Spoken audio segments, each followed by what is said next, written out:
topic 10.3 is wave motion. ठीक है, तो अब ये वेव मोशन क्या है? ठीक है, मोशन से हमें पता चल रहा है कि मूवमेंट हो रही है. ठीक है, मूव कर रही है वेव. अब जस्ट वेव बच गई. वेव क्या होती है? ठीक है, तो अगर हम उसको डिस्क्राइब कर लें, इट मीन्स उसकी मोशन को हम पूरा कहेंगे कि ये हमारा आर्टिकल क्या कवर कर रहा है? वेव्स की मोशन को. ठीक है, तो बेसिकली वेव क्या है, हम इसकी डेफिनेशन देख लेते हैं. Wave is a disturbance in a medium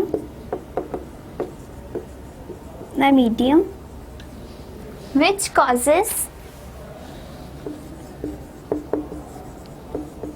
causes the particle of medium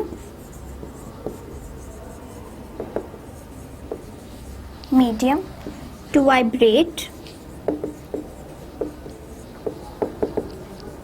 at mean position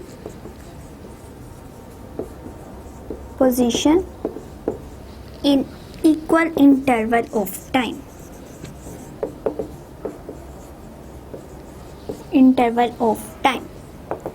सो अब यहाँ से हम समझने की कोशिश करते हैं हमारी बुक के डेफिनेशन के अकॉर्डिंग कि वेव क्या होती है. ठीक है, वेव बेसिकली क्या है? एक डिस्टर्बेंस है. ठीक है, कोई भी डिस्टर्बेंस हम क्रिएट कर दें, लाइक अगर हम ज़्यादा शोर मचा रहे हो तो वो क्या है कि हवा के अंदर शोर मच रहा है. ठीक है, तो हवा क्या है? बेसिकली एक हमारा मीडियम है. अब जो शोर हमने इतनी ज़्यादा नॉइस क्रिएट की हुई है वो क्या है? डिस्टर्बेंस. सो वही डिस्टर्बेंस हमारी क्या कहलाती है? वो वेव कहलाती है. ठीक है, सो डिस्टर्बेंस इन अ मीडियम, कोई भी मीडियम हो सकता है जिसमें रह के हम काम कर रहे हो. ठीक है, हम लेट सपोज एयर को ले लें, हम वाटर को की बात कर लें, हम लिक्विड की बात कर लें, गैसेस की बात कर लें, हम जिस चीज़ के अंदर तमाम काम कर रहे हैं हम उसको कहते हैं मीडियम. ठीक है, तो उस मीडियम के अंदर अगर हम डिस्टर्बेंस कॉज कर रहे हैं, इसका क्या मतलब है कि उस मीडियम के अंदर मौजूद पार्टिकल्स जो हैं वो वाइब्रेट कर रहे हैं. ठीक है, और उनकी वाइब्रेशन क्या करती है? इक्वल इंटरवल ऑफ टाइम में जितनी वाइब्रेशन होगी मीन पोजीशन के अराउंड उसको कहते हैं वेव. ठीक है, यहाँ पे हम मेंशन कर लेते हैं कि ये है वेव की डेफिनेशन. सो क्या है? अगर हमने शोर मचाया, इट मीन्स जो हम आवाज़ प्रोड्यूस करवा रहे हैं वो क्या कर रही है? एयर एज अ मीडियम हम ले रहे हैं. ठीक है, ये है एयर, इसके अंदर मौजूद हैं पार्टिकल्स. ठीक है, ये पार्टिकल्स हैं. अब हमने साउंड प्रोड्यूस करवाई. साउंड भी बेसिकली क्या है? हम जो बोल रहे होते हैं वो वेव के ज़रिए आगे जा रहा होता है, मीन्स इस तरह से. ठीक है, अब एयर के अंदर ये साउंड आ कैसे रही है? इस वेव की मदद से. हमने जो भी लफ्ज़ बोला वो एयर के अंदर आया. ठीक है, क्योंकि साथ ही एयर आ जाती है, हमारे हर जगह पे एयर प्रेजेंट है, और पार्टिकल ने क्या करना शुरू कर दिया? वाइब्रेट करना शुरू कर दिया. ठीक है, अब ये जो वाइब्रेट करेंगे अपनी अपनी मीन पोजीशन के गिर्द. ठीक है, यहाँ हर जगह तो मॉलिक्यूल्स पार्टिकल्स पाए जाते हैं. ठीक है, तो वो जो वाइब्रेट करेंगे मीन पोजीशन के इर्द गिर्द इक्वल इंटरवल ऑफ टाइम में, यानी हर एक पार्टिकल अगर 1 सेकेंड ले रहा है वाइब्रेट करने के लिए, दूसरा भी 1 सेकेंड, तीसरा भी 1 सेकेंड, तो ये जो वाइब्रेशन प्रोड्यूस होती जा रही है इक्वल इंटरवल में, इसको हम क्या कहते हैं? इसको कहते हैं वेव. ठीक है, सो वेव बेसिकली क्या है? एक डिस्टर्बेंस है. ठीक है, एक सिंपली डिस्टर्बेंस है जो कि हमने क्रिएट कर दिया है मीडियम के अंदर. वो मीडियम कोई सा भी हो सकता है. उस डिस्टर्बेंस की वजह से क्या हुआ? मीडियम के पार्टिकल्स ने वाइब्रेट करना शुरू कर दिया और वो अपनी मीन पोजीशन के अराउंड वाइब्रेट करते रहे इक्वल इंटरवल ऑफ टाइम में, तो उसको हम कहते हैं कि ये एक वेव है. ठीक है, अब वो डिस्टर्बेंस अगर आगे मूव कर रही है, ठीक है, हमने डिस्टर्बेंस लाइक यहाँ पे प्रोड्यूस करवाई, हम एक रूम के एक कॉर्नर से बोल रहे हैं. ठीक है, तो हमने वहाँ के पार्टिकल में डिस्टर्बेंस क्रिएट की, जो हमारी आवाज़ निकल रही थी उस वाइब्रेशन ने पार्टिकल्स को मूव करवा दिया, एयर के पार्टिकल्स को, और उसकी वजह से जो है वेव आगे मूव करना शुरू कर दी. ठीक है, सो अगर हमारी एक कॉर्नर से आवाज़ दूसरे कॉर्नर तक जा रही है, इट मीन्स मूव की है वेव. ठीक है, वेव ने क्या की है? मोशन की है. तो वो हमारा आर्टिकल क्या कवर कर देगा? वेव मोशन, यानी कि वेव एक जगह से दूसरी जगह पे जा सकती है. यानी जो हम एक जगह पे डिस्टर्बेंस क्रिएट करते हैं वो आगे आगे ट्रांसफ़र होती जाती है। ये बेसिक हमारा पर्पज़ है कि हमने देखना है कि क्या वाकई ऐसा होता है कि अगर हम एक जगह पे खड़े होकर कोई आवाज़ लगाएं तो वो दूसरी जगह तक पहुंचती है या नहीं। ये तो एक आम एक्सपेरिमेंट है, आपको भी पता चल रहा होगा, आप घरों में भी बात कर रहे होते हैं, कोई थोड़े डिस्टेंस पे भी उसको सुनाई दे रहा होता है। वो क्यों दे रहा होता है? क्योंकि एयर पार्टिकल जैसे ही आपकी आवाज़ आती है वो वाइब्रेट करना शुरू कर देते हैं और उनकी वाइब्रेशन जब मूव करती है आगे तो वो हमारा क्या कहलाती है? Wave motion. ठीक है, सो अब हम स्टार्ट करते हैं कि वेव मोशन में हम क्या क्या कर सकते हैं या वेव मोशन हमें कहाँ कहाँ हेल्प आउट करती है। वेव मोशन बेसिकली है क्या? लेट्स सपोज अगर मैंने साउंड की एग्जांपल दी है तो साउंड को हम क्या कहते हैं कि वो एक एनर्जी है। ठीक है, यानी कि वेव जो हैं वो ट्रांसफ़र करती हैं एनर्जी को। ठीक है, ट्रांसफ़र करती है किसको? एनर्जी को। सो बेसिक पर्पस वेव का है यही कि वो एनर्जी को एक जगह से दूसरी जगह ट्रांसफ़र करवा देती है, यानी जो भी डिस्टर्बेंस हम क्रिएट करेंगे वो एक जगह से शिफ्ट होकर आगे मूव कर सकती है। तो क्यों करती है? क्योंकि उसमें एनर्जी होती है। ठीक है, जो भी हम काम कर रहे होते हैं बेसिकली वो सारा किस चीज़ पे बेस करता है? एनर्जी पे। यानी कोई हम अगर वर्क कर रहे हैं, ठीक है, फिजिक्स की लैंग्वेज में वर्क क्या होता है कि ability to do the work is energy basically, and work क्या है कि हमने कोई फोर्स लगाई और डिस्प्लेसमेंट कवर हो गया। ठीक है, तो किसी भी काम करने की सलाहियत को क्या कहा जाता है? एनर्जी कहा जाता है। इट मीन्स अगर हम चल रहे हैं, बोल रहे हैं, खा रहे हैं, तो ये सब क्या है? एनर्जी है। सो एनर्जी ट्रांसफ़र किससे की जाती है एक जगह से दूसरी जगह तक? वेव से। ठीक है, जैसे हमने 9th क्लास के लास्ट चैप्टर नंबर 9 में पढ़ा था कि 3 वेव्स पढ़े थे हीट को ट्रांसफ़र करवाने के, एक कंडक्शन, एक कन्वेक्शन एंड एक रेडिएशन। रेडिएशन में क्या होता था? वेव्स के थ्रू सन से हमारी अर्थ पे लाइट आ रही थी। ठीक है, सो वेव क्या करती है? बहुत लार्जर डिस्टेंस तक एनर्जी ट्रांसफ़र करने की सलाहियत रखती है। ठीक है, transfer energy at larger distance. ठीक है, सो हम बहुत ज़्यादा दूर डिस्टेंस पे भी एनर्जी को ट्रांसफ़र करवा सकते हैं बाय द वेव। ठीक है, अब क्या है? ये सन है, लाइक ये अर्थ है। ठीक है, अब इसके दरमियान में बेशक वैक्यूम भी प्रेजेंट है, लेकिन सन की जो रोशनी है या हीट है, लाइट एंड हीट दोनों हम तक पहुंच रही हैं। तो वो किस वजह से पहुंच रही हैं? वेव्स की वजह से। ठीक है, जो वेव हमने प्रोड्यूस करवा दी उसकी वजह से क्या हुआ कि वो आगे मूव करती रही। इट मीन्स कि वेव की मोशन हो रही है और हमारे पास एनर्जी ट्रांसफ़र होगी। सो हमारा पर्पस क्या है कि जैसे जैसे वेव मूव करेगी वो तमाम एनर्जी को ट्रांसफ़र करवा देगी।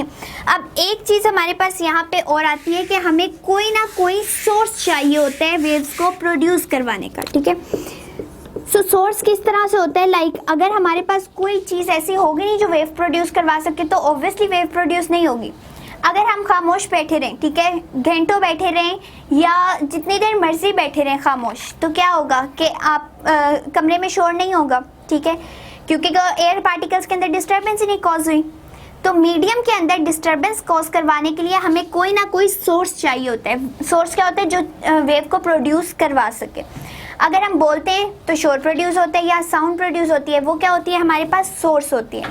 इसी तरह से अगर लाइट हम तक पहुंच रही है, अर्थ पे आ रही है, तो लाइट प्रोड्यूस कहाँ से करवाई जा रही है? सन से। तो सन भी बेसिकली एक हमारे पास सोर्स ही है। सो ये हम किस तरह से प्रोड्यूस करवा सकते हैं एंड वेव्स की क्या डायरेक्शन होगी, उसके लिए हम डिस्कस करते हैं 2 एक्टिविटीज़। ठीक है, एक्टिविटी नंबर 1, हमने कहा कि वेव प्रोड्यूस करवाने के लिए कोई सोर्स चाहिए, तो हमने एक सोर्स ले लिया। एक टब के अंदर हमने यूँ पानी को फिल किया हुआ है। कोई सा भी आप टब ले लें या कोई भी पॉट वगैरह ले लें, उसके अंदर वाटर फिल कर दें। ठीक है, ये वाटर फिल किया हुआ है, इसको हम वाटर फिल किया। ठीक है, आप एक एंड पे क्या करें? या तो पेंसिल पकड़ें एंड इसको पेंसिल को ऊपर नीचे मूव करवाना शुरू कर दें। ठीक है, पानी के अंदर डिप करें एंड निकाल लें, डिप करें एंड निकाल। तो उससे क्या होगा? आहिस्ता आहिस्ता क्या हुआ कि आपने वाटर जिसके अंदर आप काम करना चाह रहे हैं वो आपका मीडियम है। ठीक है, मीडियम के अंदर अब आपने डिस्टर्बेंस कॉज कर दी। डिस्टर्बेंस कॉज करने की वजह से क्या हुआ कि जो वाटर के पार्टिकल्स हैं अब वो मूव करना शुरू कर दिया उन्होंने। ठीक है, और वो मूव कर रहे हैं तो क्या प्रोड्यूस कर रहे हैं? वेव्स। ठीक है, सो वेव्स किस तरह से प्रोड्यूस हुई? जैसे आपने डिस्टर्बेंस कॉज की, किसी भी चीज़ से अगर आप डिस्टर्बेंस कॉज कर रहे हैं तो वो क्या प्रोड्यूस करेंगी? वेव्स प्रोड्यूस करेंगी। अब लेट सपोज यहाँ से वेव होती आगे चलती गई एंड ये ट्रांसफ़र होती गई। ठीक है, इस तरह से ये पानी बिल्कुल स्मूथ था, आपने यहाँ पेंसिल को डिप किया तो एक वेव प्रोड्यूस हुई, फिर यहाँ से वो ख़त्म हो गई, आगे ट्रांसफ़र हो गई, फिर आगे ट्रांसफ़र होती गई। तो अगर आप इसको कंटिन्यूसली मूव करवाते रहेंगे तो आपको इस तरह से ही सारी वेव्स नज़र आएंगी। लेकिन अगर आपने एक दफ़ा पेंसिल डिप करके निकाल ली है तो आपको इस तरह से नज़र आएगी कि एक अगर यहाँ पे वेव प्रोड्यूस हुई, वो आगे शिफ्ट हो गई तो यहाँ पे स्मूथ हो गई पानी की सरफेस, फिर स्मूथ होती गई। ठीक है, अब हमने क्या किया, यहाँ पे कोई भी कॉर्क वगैरह रख दिया, बोतल का जो कॉर्क होता है आगे का, ठीक है, या कोई भी आप चीज़ प्लेस कर दें, तो होगा क्या कि आपने ये पेंसिल को डिप करवा के छोड़ दिया, वेव प्रोड्यूस करवा दी, यानी मीडियम के अंदर डिस्टर्बेंस हो चुकी है, वेव प्रोड्यूस होगी। अब ये वेव मूव करती करती जब यहाँ पे जाएगी कॉर्क तक, तो कॉर्क भी क्या करेगा, मूव करेगा वेव के साथ साथ। एंड मूव करने के बाद वेव आगे चली गई और पीछे से ख़त्म हो गई, तो कॉर्क दोबारा अपनी ही पोजीशन पे रहेगा और अब वेव आगे जा चुकी है। तो ये क्या हुआ है कि कॉर्क ने अपनी मेन पोजीशन पे ही अप एंड डाउन मूवमेंट की। And up and down movement क्यों की, क्योंकि इस वेव के अंदर एनर्जी थी। अब इस एनर्जी ने क्या किया, इस कॉर्क को हेल्प आउट किया कि वो पहले ऊपर मूव करे फिर नीचे मूव करे, यानी कि हमने हाथ से इस पेंसिल पे एनर्जी लगाई। ठीक है, उस एनर्जी की वजह से वेव प्रोड्यूस हुई। अब हमारे हाथ की सारी एनर्जी इन वेव्स के अंदर आ चुकी है। अब ये वेव्स जब आगे कॉर्क को मूव करवाएंगे तो कॉर्क भी एनर्जी की वजह से अप एंड डाउन मूव कर सका। सो हमारी पहली एक्टिविटी में हमें ये पता चला कि जब भी हम किसी मीडियम में डिस्टर्बेंस कॉज करते हैं तो वेव प्रोड्यूस होती हैं। एंड वेव अगर किसी एक कोने में हमने प्रोड्यूस करवाई है तो वो एनर्जी ट्रांसफ़र करेंगी, उसकी वजह से हमारे पास दूसरे काम भी परफॉर्म हो सकते हैं। लाइक कॉर्क भी अपनी पोजीशन पे अप एंड डाउन मूव कर सकता है क्योंकि उन वेव्स के अंदर एनर्जी प्रेजेंट है। इसी तरह से अब एक्टिविटी 2 देखते हैं हम। दूसरी एक्टिविटी भी हमारे पास ये है कि जो शो करवाएगी कि वाकई ही वेव्स जो हैं प्रोड्यूस करवा सकते हैं जब हम डिस्टर्बेंस कॉज करें, एंड वो एनर्जी को ट्रांसफ़र करती हैं। एंड पहली एक्टिविटी में हमने सिर्फ ये देखा कि एनर्जी ट्रांसफ़र हो रही है। ठीक है, तो पहला पॉइंट हमने डिस्कस कर लिया। फिर हमने सोर्स की भी बात कर ली कि पेंसिल एक सोर्स था जिसकी वजह से हमने पानी के अंदर डिस्टर्बेंस कॉज करवा दी। अब एक्टिविटी 2 में हम डायरेक्शन को भी देखेंगे कि वेव जो प्रोड्यूस करवा रहे हैं उसकी डायरेक्शन क्या होगी। वो बिल्कुल सीधा मूव कर जाएगी या कुछ चीज़ें होती हैं कि जैसे कॉर्क ऊपर नीचे मूव करके अपनी जगह पे ठहर गया और आगे मूव नहीं किया, ठीक है, बल्कि वेव आगे जाती गई और जाके कहीं ख़त्म हो गई। और कुछ चीज़ें ऐसी होती हैं जो पानी के साथ ही, लाइक सैलाब वगैरह है, तो पानी के साथ ही हर चीज़ बह के जाना शुरू कर देती है। मतलब कि बॉडीज़ की भी मूवमेंट स्टार्ट हो जाती है, वो अपनी जगह पे स्टिल नहीं रहती, लेकिन जैसे जैसे पानी की वेव प्रोड्यूस होती है वो उसके साथ मूव करना शुरू कर देती है। इसका मतलब है कि जो वेव प्रोड्यूस हो रही है उसकी डायरेक्शन बहुत ज़्यादा डिपेंड करती है। तो अब हम डायरेक्शन को डिस्कस करेंगे कि किस तरह से डायरेक्शन जो है वो हेल्पफुल है चीज़ों को आगे मूव करवाने के लिए। अब हमने क्या किया, कोई एक स्ट्रिंग वगैरह लिया इस तरह से एंड इसको दूसरे एंड से अटैच कर दिया। एक एंड इसका खुला रहने दिया, दूसरे एंड से अटैच कर दिया एंड यहाँ कोई भी मार्क लगा दिया। ठीक है, हमने लेट सपोज कह दिया यहाँ पे P मार्क है जिसको हम कह रहे हैं कि ये मेन पोजीशन है। हमने हाथ से इसमें एक जर्क प्रोड्यूस करवाया, यानी एक झटका दे दिया। अब क्या प्रोड्यूस हो गई, यहाँ पे झटका देने से यहाँ वेव प्रोड्यूस हो गई। ठीक है, अब ये वेव ऑटोमेटिकली आगे मूव करती जाएगी। ठीक है, तो वेव जब आगे मूव की और P पॉइंट तक पहुंची तो क्या होगा कि ये पार्ट सीधा हो जाएगा और अब मूव आगे कर गया तो P पॉइंट ऊपर चला गया। ठीक, अब अगले स्टेप में क्या होगा कि P पॉइंट फिर अगेन अपने ही पोजीशन पे आ गया और वेव और आगे चली गई। इसी तरह करते करते हमारे पास वेव एंड तक पहुंच जाएगी। तो अब ये देखिए हमारे पास डायरेक्शन किस तरह पता चल रही है कि वेव जैसे जैसे ऊपर जा रही थी P पॉइंट भी ऊपर मूव कर गया। ठीक है, अब वेव जो है आगे चली गई है तो P पॉइंट पीछे रह गया। ठीक है, यानी वेव आगे जाती जा रही है और पॉइंट P वहीं पे स्टिल है। इट मीन्स के पॉइंट P यानी डायरेक्शन ऑफ वेव परपेंडिकुलर है इस पॉइंट P के। वेव आगे जाती जा रही है और P पॉइंट उधर का उधर ही स्टिल रहता जा रहा है, तो वो क्या बना रहा है, परपेंडिकुलर। परपेंडिकुलर क्या होता है, जिसमें 90 डिग्री का एंगल हो।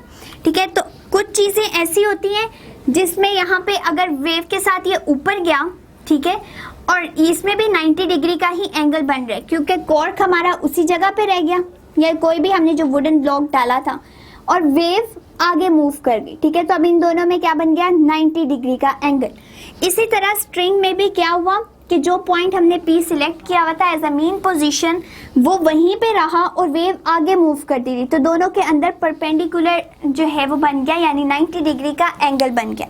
सो एक हमारी वेव जो है वो बताती है कि हम एनर्जी को ट्रांसफर कर सकते हैं बहुत लार्ज डिस्टेंस तक। दूसरा, हमें ये पता चलता है कि वेव को प्रोड्यूस करवाने के लिए सोर्स बहुत ज़्यादा इंपॉर्टेंट है। थर्ड, हमारे पास ये है कि डायरेक्शन भी बहुत ज़्यादा डिपेंड करती है कि चीज़ें आगे की तरफ मूव करती हैं या वहीं खड़ी रहती हैं, ठीक है। सो दोनों तरह की डायरेक्शन हो सकती है, या तो बॉडी जो है वो पानी के साथ बहती हुई चली जाए आगे, या बॉडी वहीं पे खड़ी रहे और पूरी की पूरी वेव आगे निकल जाए। तो यहाँ पे हमारे पास दो तरह की डायरेक्शंस भी आ जाती हैं। सो हमारे इस आर्टिकल में 3 चीज़ें कवर हो रही थी, एक तो एनर्जी किस तरह ट्रांसफर होती है, secondly source, and third direction. अब वेव्स की 2 तरह की टाइप्स हैं। अब वो टाइप्स क्या बताती हैं कि कुछ चीज़ें होती हैं जिसके अंदर हम वेव प्रोड्यूस करवा दी और बाद में भी उसको वेव को पास आउट होने के लिए कोई ना कोई मीडियम चाहिए, ठीक है। हम यहाँ पे डिस्कस कर लेते हैं टाइप्स। 2 टाइप्स हैं इसकी, ठीक है। Number 1 is mechanical waves, mechanical waves, and number 2 is electromagnetic wave, magnetic wave। अब वो वेव्स जिनको प्रोपगेट करने के लिए, यानी जिनको आगे मूव करने के लिए किसी मीडियम की ज़रूरत होती है, वो कहलाती हैं हमारे पास मैकेनिकल वेव्स। इसका क्या मतलब है कि कोई मीडियम चाहिए, लाइक अगर साउंड है, ठीक है, हम कोई साउंड प्रोड्यूस करवा रहे हैं तो इसको क्या चाहिए, एक जगह से दूसरी जगह जाने के लिए इसको एयर चाहिए, ठीक है। सो जब तक एयर नहीं होगी हमारी आवाज़ जा ही नहीं सकेगी। वैक्यूम में हमारी आवाज़ बिल्कुल भी नहीं जा सकती क्योंकि वहाँ पे एयर नहीं प्रेजेंट। सो वो तमाम वेव्स जिनको मीडियम चाहिए होता है कोई ना कोई एक जगह से दूसरी जगह ट्रांसफ़र होने के लिए, उन्हें कहते हैं मैकेनिकल वेव्स, ठीक है, which require medium for propagation यानी मूव करने के लिए, प्रोपगेट करने के लिए, फॉर प्रोपगेशन। एंड उसमें हमारी कौन कौन सी आ जाती है, हमारी जो एग्जांपल्स हैं वो वाटर वेव्स हैं, साउंड वेव्स हैं, या जितनी भी वेव्स हम प्रोड्यूस करवा रहे हैं स्प्रिंग में, स्ट्रिंग्स में, तो उस सब में हमें क्या चाहिए, कोई ना कोई मीडियम ज़रूर चाहिए एक जगह से दूसरी जगह वेव्स को ट्रांसफ़र करने के लिए। अब इलेक्ट्रोमैग्नेटिक वेव क्या होती हैं, which do not require any medium, which don't require any medium. उसमें हमारे पास क्या होते हैं कि कोई भी हमें मीडियम नहीं चाहिए होता, ठीक है। किस तरह से मीडियम नहीं चाहिए होता, सबसे बड़ी एग्जांपल है सन से आने वाली एनर्जी की, ठीक है। ये सन है, ये अर्थ है, सॉरी सन। अब होता क्या है, सन एंड अर्थ के दरमियान वैक्यूम प्रेजेंट है। सो वैक्यूम में क्या है, एयर नहीं है, फिर भी हमारी रेज पास आउट कर जाती हैं। तो वो वेव्स या वो रेज जिनको हम रिक्वायर नहीं होता मीडियम, ठीक है, जो किसी भी मीडियम के बगैर भी ट्रांसफ़र कर जाएं, उनको कहते हैं इलेक्ट्रोमैग्नेटिक वेव्स। और जिन्हें रिक्वायर होता है मीडियम, जिनको प्रोपगेट करने के लिए मीडियम ज़रूरी होता है, यानी हमारी साउंड हमारे जो वेव्स प्रोड्यूस करवा रहे हैं स्प्रिंग में या स्ट्रिंग्स में, तो उन सबको मीडियम चाहिए एक जगह से दूसरी जगह ट्रांसफ़र होने के लिए, ठीक है। तो उनको कहा जाता है मैकेनिकल वेव्स। लेकिन जिनको नहीं चाहिए होता, लाइक एक्सरेज को नहीं चाहिए होता, यहाँ पे हम साउंड लिख लेते हैं, स्प्रिंग स्ट्रिंग्स में जो वेव हैं, स्प्रिंग एंड स्ट्रिंग्स, वो सारी क्या कर रही हैं, वो मैकेनिकल वेव है एंड उन्हें ट्रांसफ़र होने के लिए क्या चाहिए, मीडियम चाहिए। अब इलेक्ट्रोमैग्नेटिक वेव्स कौन सी हैं, एक्सरेज हो गई, टेलीविज़न वेव्स हो गई, रेडियो वेव्स हो गई,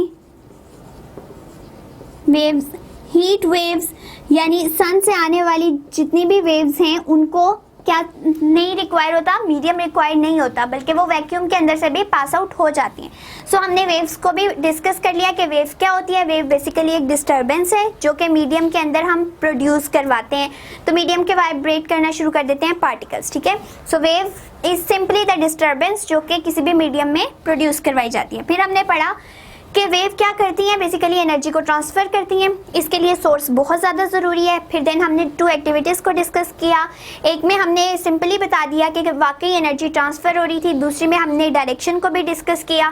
फिर हमने पढ़ा कि वेव की टाइप्स भी होती हैं, 2 तरह की होती हैं। एक वो जिनको आगे ट्रांसफ़र करने के लिए कोई ना कोई मीडियम ज़रूरी होता है, कोई एयर चाहिए होती है, पानी चाहिए होता है, कुछ ना कुछ ज़रूर चाहिए होता है कि वो एक जगह से दूसरी जगह ट्रांसफ़र हो सके, उनको मैकेनिकल वेव्स कहा जाता है। एंड जो जिनको नहीं रिक्वायर होता, जो किसी भी मीडियम, किसी एयर, किसी वाटर के बगैर ट्रांसफ़र की जा सके, उन्हें कहते हैं इलेक्ट्रोमैग्नेटिक वेव। सो ये था हमारा आर्टिकल जिसमें हमने डिस्कस किया वेव मोशन को।